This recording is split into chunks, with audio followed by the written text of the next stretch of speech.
Happy Tulip Tuesday. This is the day we share timely tips for the tulip bunch. Today, 2 tips in 1.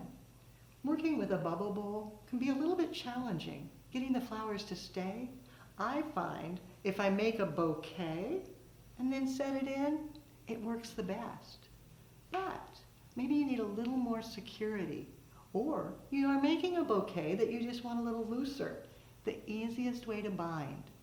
Don't need to do tape, don't need to use bind wire, don't need to use raffia. Yes, we teach you all of those techniques at flower school, but a looser technique would be to take a rubber band, slide it up over one of your main strong stems. Needs to be a strong one, doesn't need to be a little wimpy one.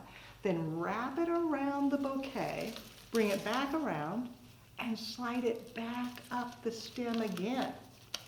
Now it's secured in place, just as though I was holding it. Slide it into the vessel.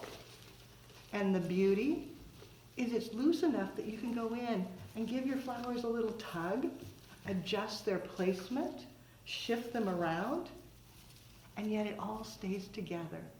Now you know how the pros do it.